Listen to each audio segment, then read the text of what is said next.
Soyez les bienvenus dans cette nouvelle séance, la deuxième séance consacrée à la séquence 3 de géographie de la classe de 5e, intitulée Nourrir l'humanité et qui pose en problématique cette redoutable question: comment mieux nourrir l'humanité dont les besoins alimentaires sont en constante augmentation?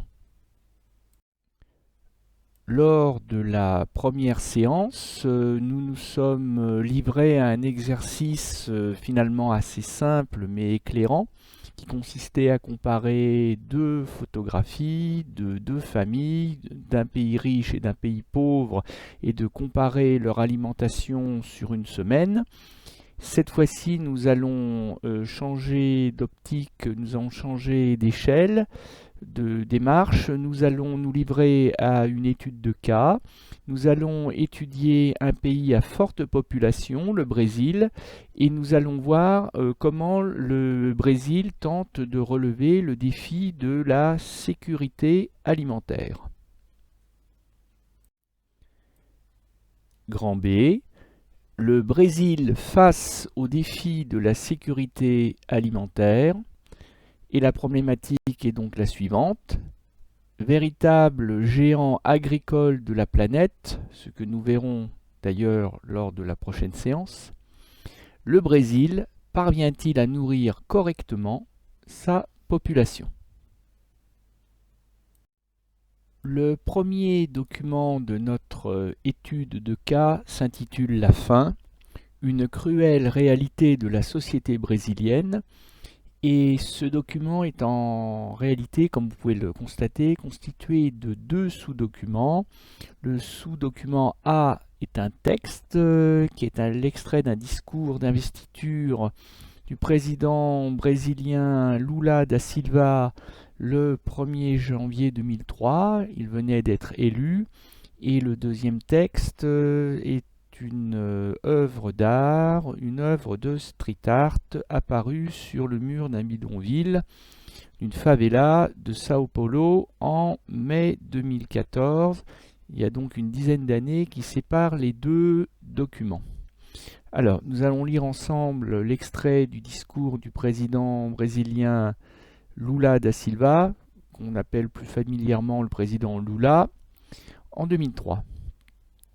Nous allons créer les conditions nécessaires pour que tous les gens de notre pays puissent manger à leur faim, 3 fois par jour, tous les jours, sans avoir besoin de dons de quiconque. Le Brésil ne peut plus continuer à vivre au milieu de tant d'inégalités. Nous devons vaincre la faim, la misère et l'exclusion sociale. Effectivement, le Brésil n'est pas considéré comme un pays très développé, il n'est pas considéré comme un des pays riches du Nord économique, à l'image de l'Amérique du Nord ou de l'Europe de l'Ouest ou du Japon par exemple. Et il est vrai que si ça n'est pas non plus le pays le plus pauvre de la planète, avec un IDH qui est quand même aux alentours de 0,8, sur une échelle qui, je vous le rappelle, va de 0,1 à 0,9.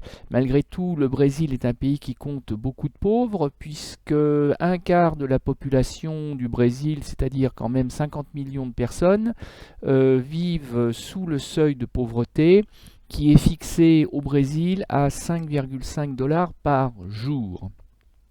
C'est un des pays qui concentre le plus d'inégalités sociales au monde. Et effectivement, au Brésil, en 2003, déjà, vous aviez des gens qui ne mangeaient pas quotidiennement à leur faim. Et le fait d'avoir présenté dans son programme électoral l'idée que tout Brésilien, même les plus pauvres, devaient pouvoir manger à leur faim 3 repas par jour, ça a beaucoup contribué à l'élection du candidat Lula da Silva.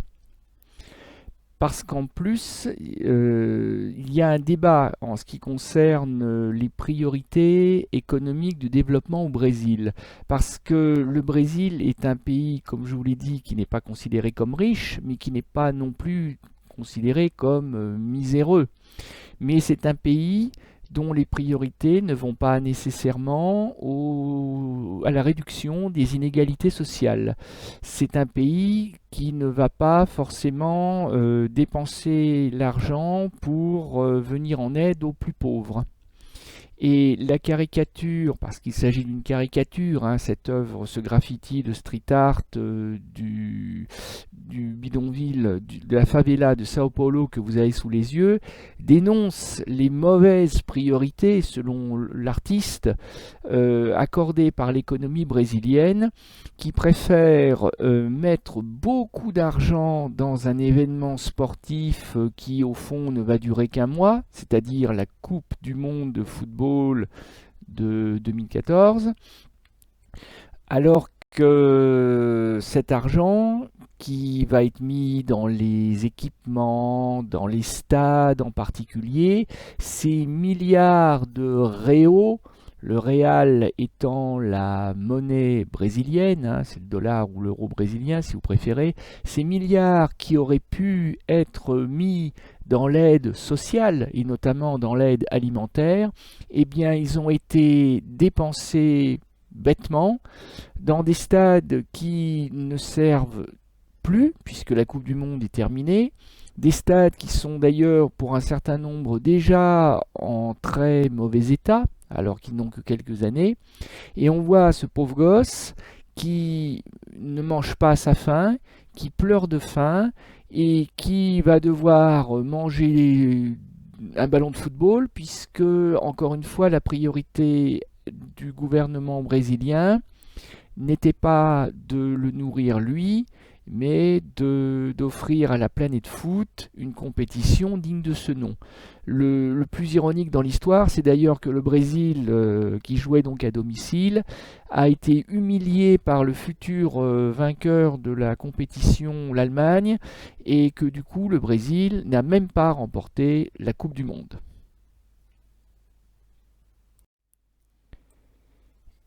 Et il est vrai que la question de la sécurité alimentaire au Brésil n'est pas une question mineure, c'est une question essentielle. Et le document 2 que vous avez sous les yeux va nous permettre de le comprendre maintenant. Alors, il faut faire très attention parce que c'est un document qui peut être piégeux.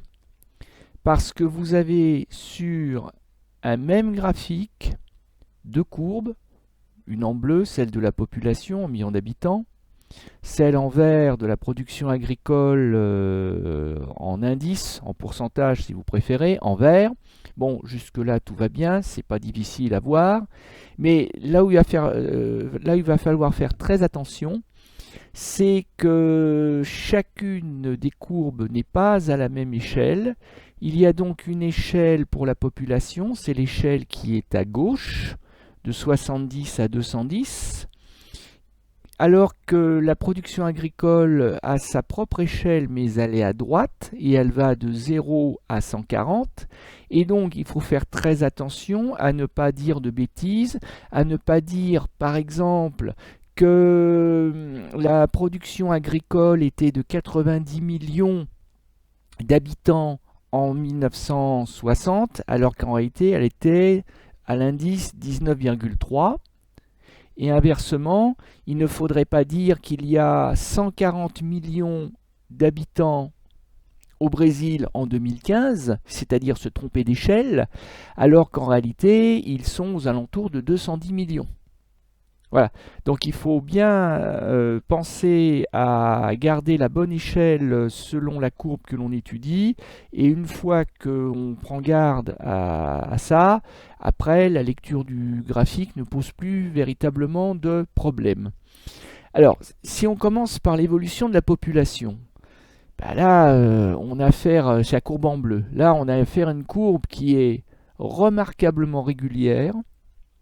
On pourrait presque croire qu'elle a été tracée à la règle, tirée à la règle, hein. C'est une diagonale, une belle courbe croissante, un trait en fait, une diagonale, voilà, puisqu'on part de 70 millions d'habitants en 1960 et qu'on arrive aujourd'hui à 210 millions, hein, et donc en fait, c'est simple, le calcul est simple, de 70 à 210, c'est x3. 3 fois plus d'habitants au Brésil. On a affaire à ce qu'on appelait dans la séquence 1 de géographie une explosion démographique. En une petite moitié de siècle, en 50 ans, dans la deuxième moitié du XXe siècle, si vous préférez, la population brésilienne a triplé. Et donc, toute la question pour savoir si le Brésil est capable de nourrir sa population, c'est de savoir si la production agricole du pays arrive à suivre le rythme fou, le rythme incroyablement soutenu de la croissance démographique.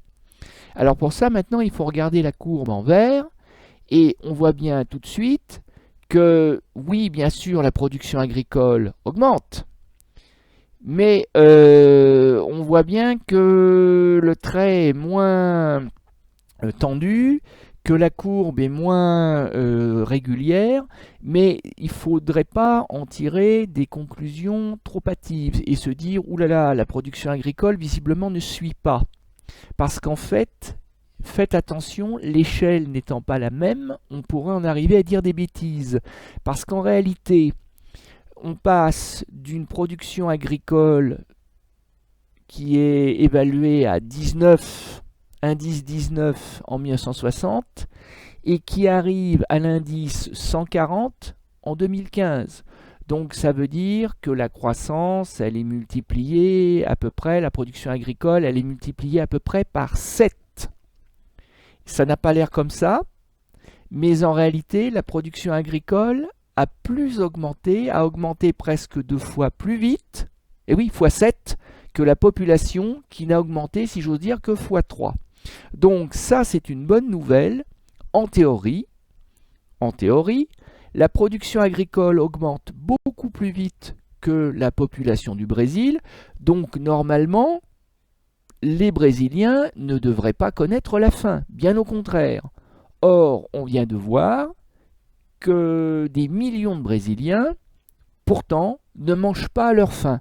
Donc là, il y a un paradoxe, il y a quelque chose qui a l'air incompréhensible, mais qui trouvera son explication dans la séance prochaine. Bon, je vous donne déjà un début d'explication. C'est que tout ce qui est cultivé, produit au Brésil, ne sera pas forcément consommé par les Brésiliens, tout simplement.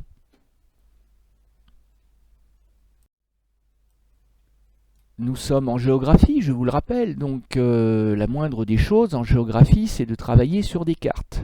Et il est temps de voir apparaître une carte, puisqu'on est déjà au document 3 de notre étude de cas. Donc, petit rappel, normalement vous le savez depuis l'école primaire, mais ça fait jamais de mal de le rappeler. Le Brésil se situe donc en Amérique du Sud, ce continent qui se trouve situé entre l'océan Atlantique à l'est et l'océan Pacifique à l'ouest, qui fait donc face à l'Afrique par-delà l'Atlantique, qui a comme voisin au nord l'Amérique du Nord, et comme vous pouvez le voir, le Brésil est le plus grand pays d'Amérique du Sud. Le Brésil fait partie de ces États qu'on appelle les États-continents, c'est-à-dire qu'ils sont des États gigantesques par la superficie. Et nous en avons déjà étudié un en début d'année, c'était la Chine. Il y a aussi les États-Unis, l'Australie et bien entendu la Russie dans cette catégorie des États-continents. Alors ce qu'il faut savoir aussi, c'est que pour vous et moi, le Brésil c'est un pays tout simple, mais en réalité le Brésil c'est comme les États-Unis, c'est-à-dire que c'est un État fédéral, c'est-à-dire qu'en réalité c'est un puzzle avec des pièces, plusieurs pièces.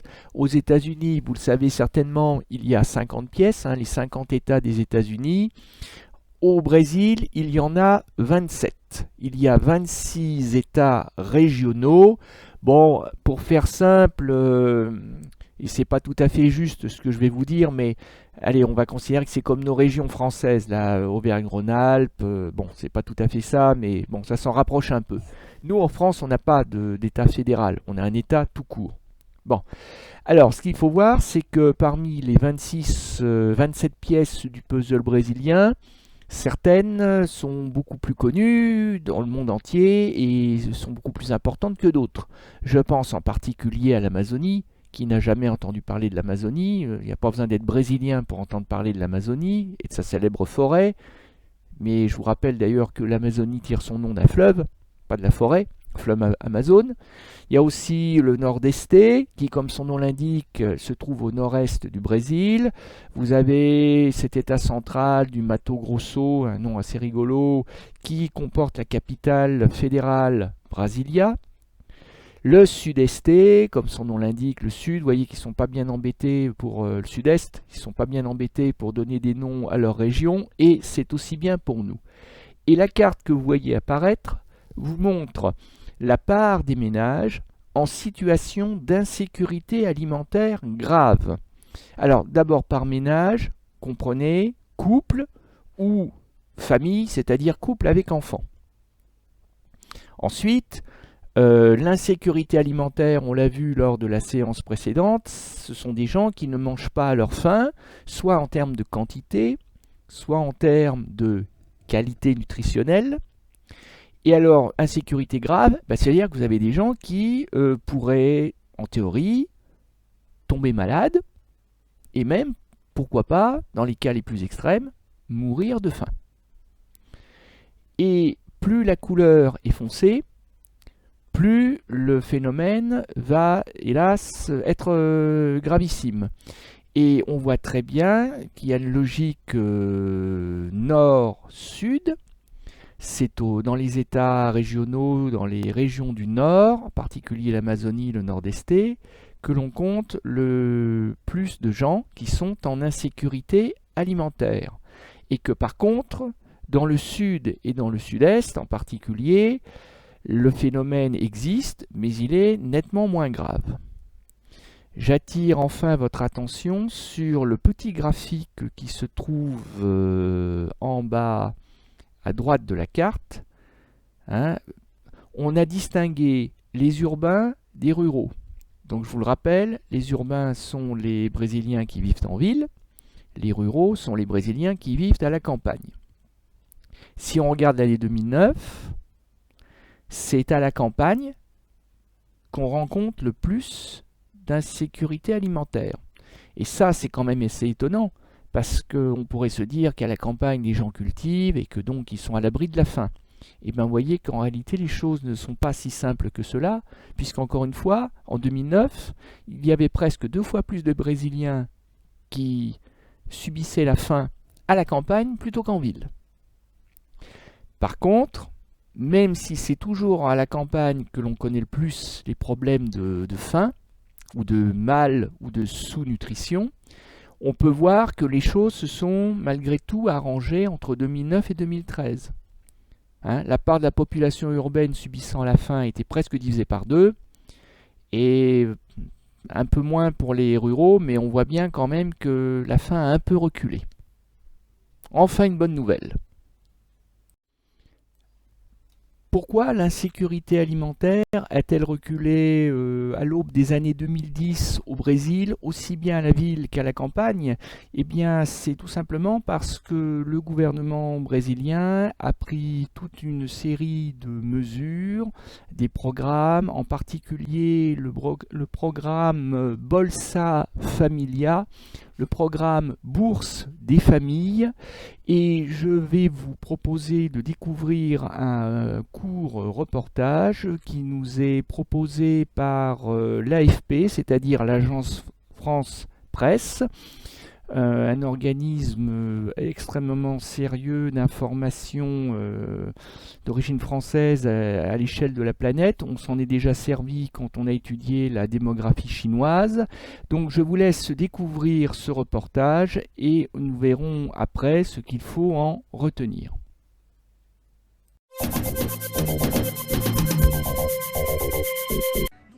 Tania vit dans cette petite maison d'une favela de Rio avec son mari et ses 4 enfants. Sans formation ni emploi fixe, les mois sont difficiles. Mais depuis 3 ans, leur quotidien s'est un peu amélioré grâce à l'une des mesures phares du président Lula, la Bolsa Familia. Grâce à ce programme, une allocation mensuelle est versée aux familles les plus pauvres. Benefício bom, pô.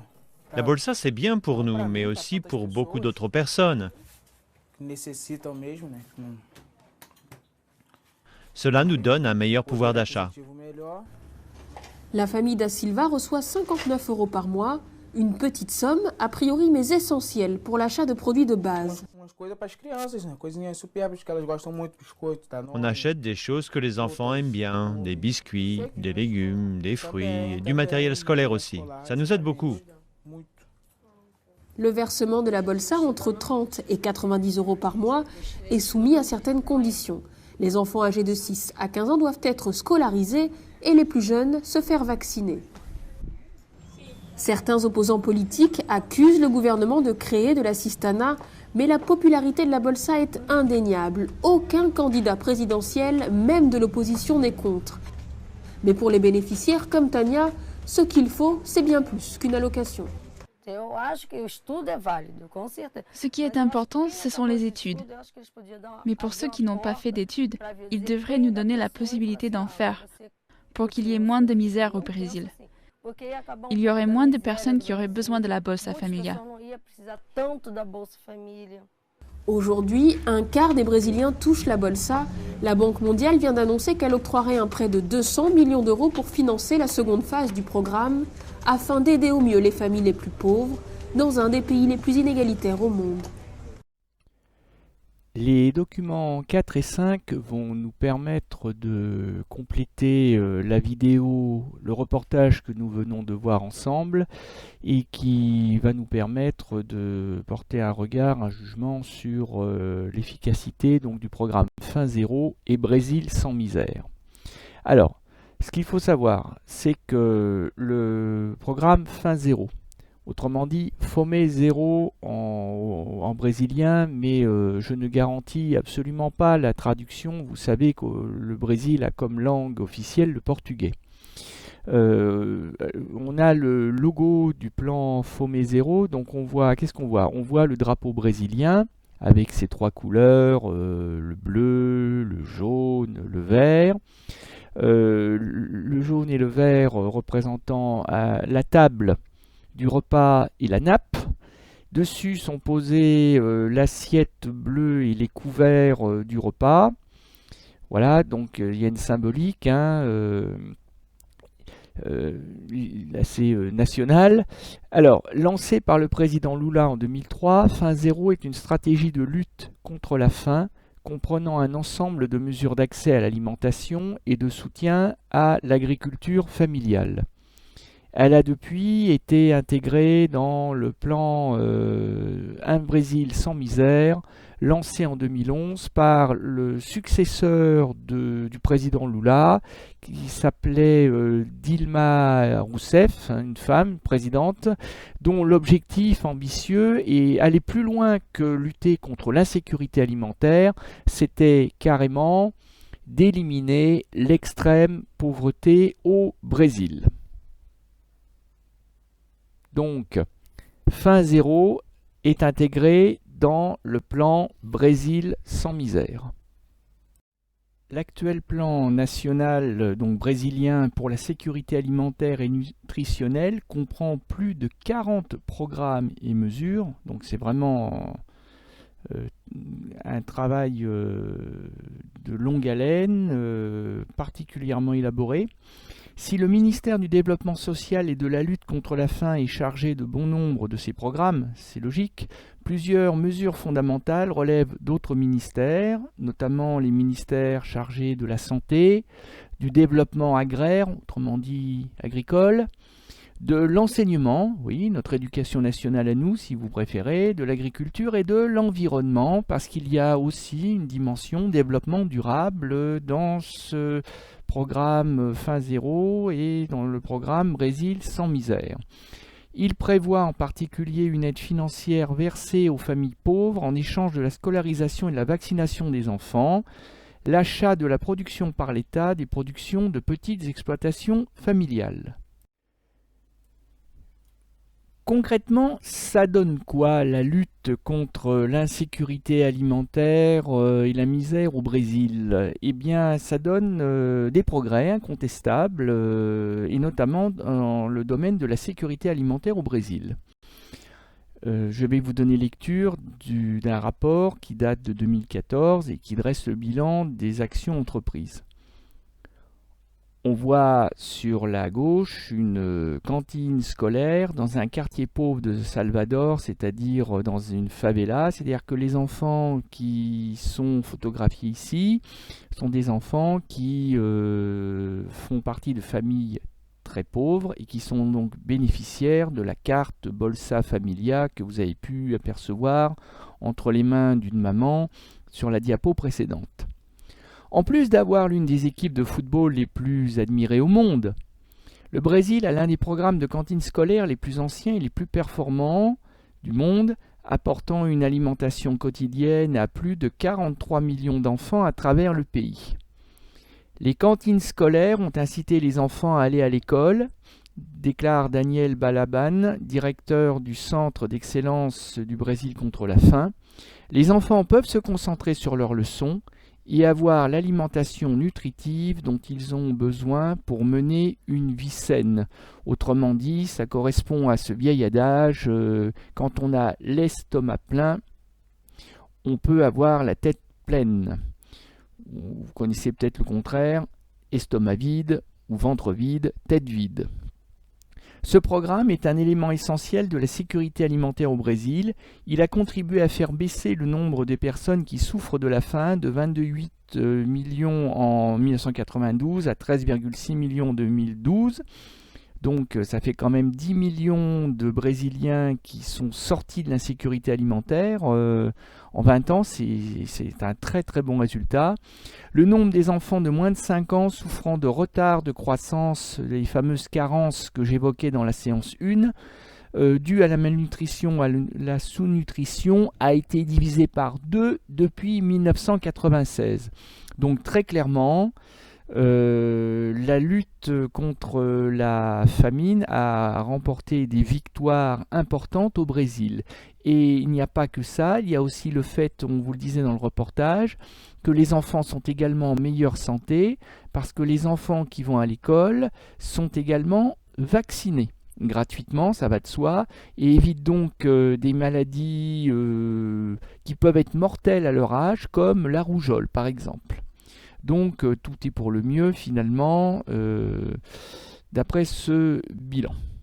Alors évidemment, on peut voir aussi le verre à moitié vide, hein, c'est-à-dire que tout n'est pas parfait et qu'il y a encore aujourd'hui des Brésiliens, notamment des adultes, mais aussi des enfants, qui ne mangent toujours pas à leur faim et qui échappent, hélas, au programme Bolsa Familia ou au programme Brésil sans misère.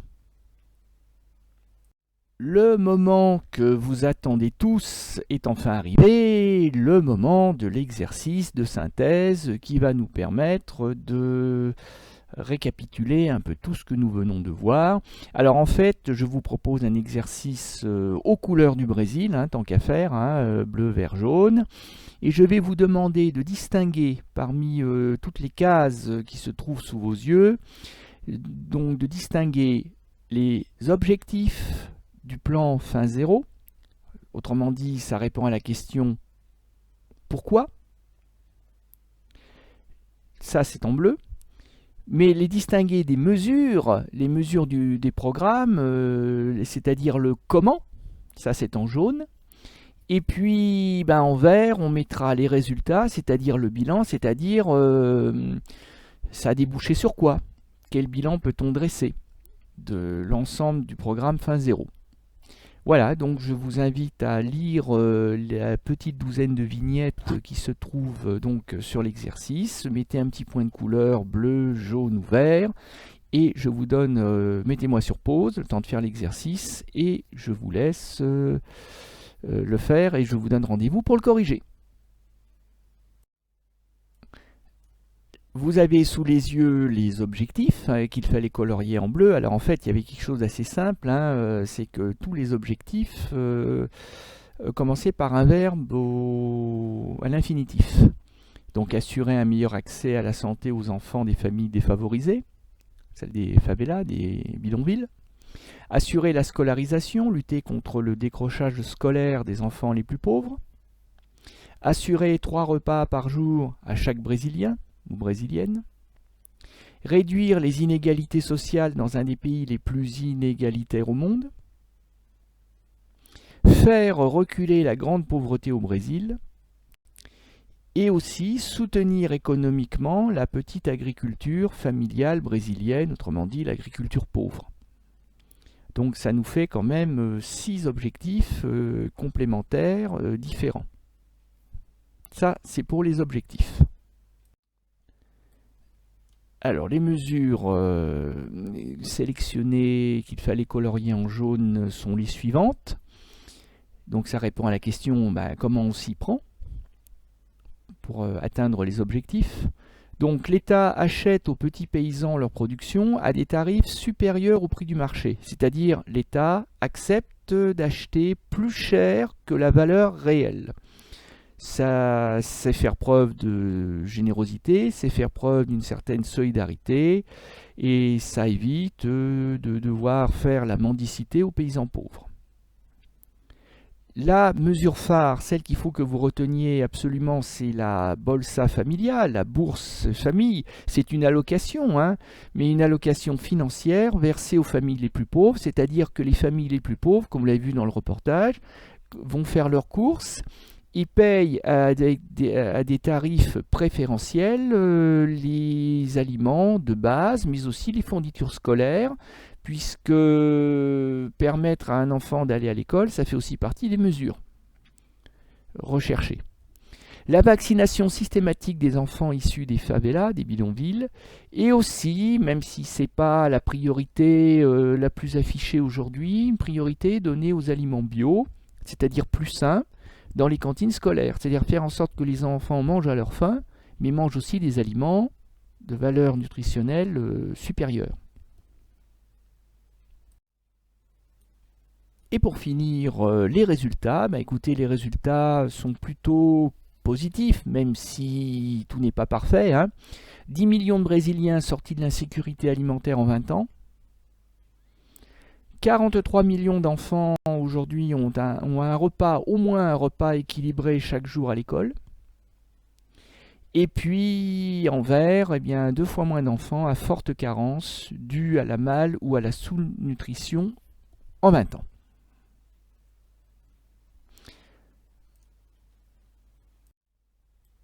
Voici le corrigé intégral de l'exercice. Alors la question qu'on pourrait se poser, c'est qu'en est-il aujourd'hui? Parce que Dilma Rousseff, aussi bien que Lula da Silva, étaient des présidents qu'on pourrait qualifier en France de gauche, c'était des socialistes. Donc ils s'appuyaient sur le peuple, en particulier ceux qu'on appelle les classes populaires, les pauvres. Ce sont les pauvres qui ont voté pour Da Silva et pour Rousseff, tout simplement parce que ces deux dirigeants prétendaient gouverner en faveur du peuple et en faveur des plus pauvres. Bon, c'était dans leur intérêt de voter pour eux.